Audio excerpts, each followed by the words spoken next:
If you're a dad with bipolar or any other type of mental weight, you know the deal. You're trying to lead, you're trying to protect, you're trying to provide, right? That's your job. Lead, protect, provide. And if you're like me, some days you can't even keep your head above water. I've been there, I live there, and I still show up. Meaning of bipolar means I go from like hype to hollow in like an instant.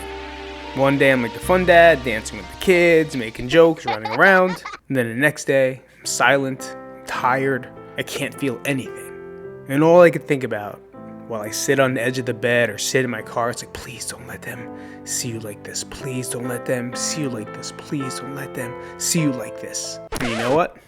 They see it anyway. And that's what hurts, right? That's what hurts the most.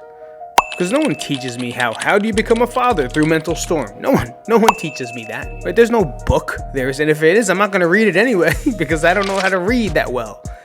But no one teaches you how to get through these storms, right? And it's not the fun storms, it's the ones where you are tired and you are drained and you have no energy and you have no reason why, right? It's the depressive phase of bipolar. The one you try to hide from people, the one you try to mask, the one you try to work out through. And no one teaches us how to get through it. I yelled when I should have just hugged. I walked away and hid when I should have just stayed. And the old, why don't you guys get some Nintendo time and have an extra Nintendo time while dad just sits down and does nothing because he can't handle half the things that are causing his sensory overload to go through right now. And where do we go? The goddamn bathroom.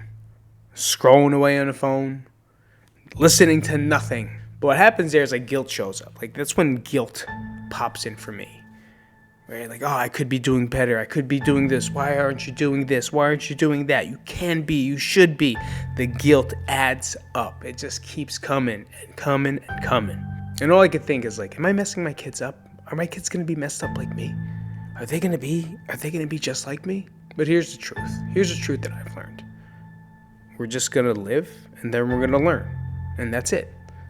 Right? We're going to live, we're going to experience, and then we're going to learn from the experience. And that's it. And that's like a motto like from my jiu-jitsu guy, my sensei, I guess. I don't know what Hafi is. My jiu-jitsu coach, right? Living and learning, always. That's what he always says. Right? And that's something that they say in jiu-jitsu. I don't know if they say it, but in ours they do. And honestly, it's living and then making a mistake and then learning from that mistake. But the one thing that I think any book will tell you is that you have to keep trying. And you can't give up. And you have to keep getting up. And that's one thing a person cannot teach. That's within you. Right? That's within you for you to be that person that says, you know what, fuck this. No matter how hard this is going to be, no matter how hard it's going to get, I have to show up. I have to show up. And for me, my biggest drive is my kids, is my family. Because I do not want to disappoint them. I do not want them to see me that way. But the truth is, they will. Right? They will see my downs. The fun dad's great. The lull dad is tough. And that's where we have to do a lot of work. And if you went to the past video, what we talked about was like really get into the routines of things, right? Getting into the routine, making sure you're doing your routine daily in order to do so. And if you haven't, click the link below or check out the video from last week. And that's the same one I was talking about. But I've learned that just being imperfect and being honest is way more important than trying to be perfect and trying to act like nothing bothers you. Because I think your kids need to see that part of you and understand that part of you. So when it does become time for them to feel these emotions and have to deal with these issues or life itself punches them, they at least had something, they had a book to read, right? And you're the book. Your experience and you expressing that experience and you showing that experience to them is the book. I love my dad, but I didn't know anything about him. You know, I love him to death. I know what I love. You know what I love about him? Everything that he showed me. He's caring, he's hardworking like a motherfucker, very creative, can make stuff with his own hands, loves music and the arts of music, loves Tony Danza and loves Jack Tripper. Right? But I never saw my dad cry a lot.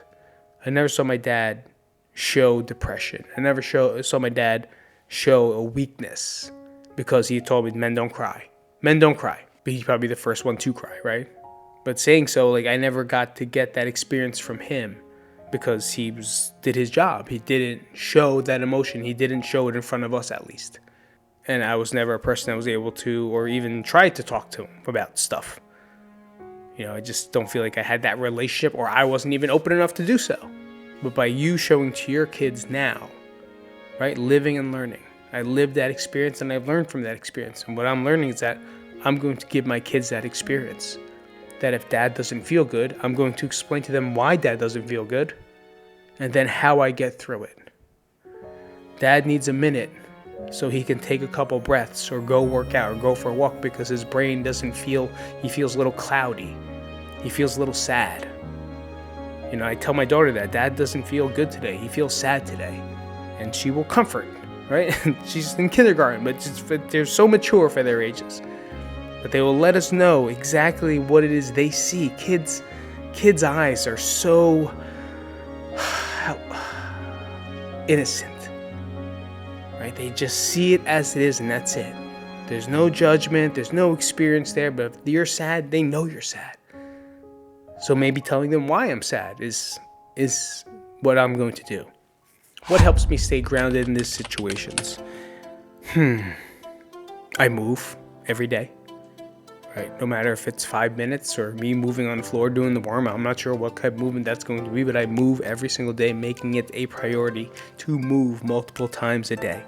Like after I film here, I'm walking for 5 minutes. I'm going to film again, I'm walking for 5 minutes, and that's kind of the day it's going to be. But I make sure I move. I breathe. Take it in deep. Wait. Take a breath with me. Take a breath with me if you can. Can't even talk. I was starting to get jumbled up in my words.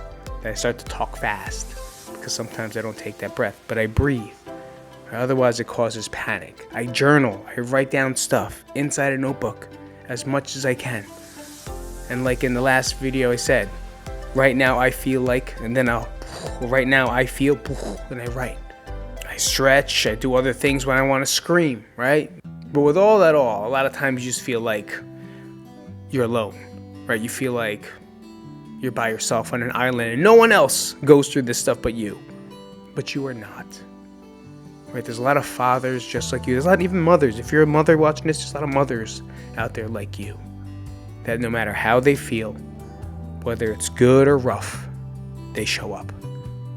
Right? They're strong-willed. They get back up. Life punched them with a jab, they got back up. Life hit you with a cross, you got back up. Life gave you a little uppercut in the chin. You stayed down for a second because it hurt, but you got back up. Right? You're not alone. And I don't know how many times I can emphasize that. So if you're a dad with bipolar, I want you to know you're not broken. You're not messed up. You are not weak. You're managing a war and still raising a family. That, my friend, is not failure. Right? That is not neglect. That is strength. That, my friend, that is not a failure. That is not neglect. That is strength. There's a motto that I heard, and it's, you don't have to be perfect, but you need to be present. And if no one ever told you that you're doing a good job, well, I'm going to tell you today. You are, because you watched this whole video. So by doing that, that means you want to be better. That means you want an answer. That means you want to continue to be the father that you've always wanted. I'll see you guys later.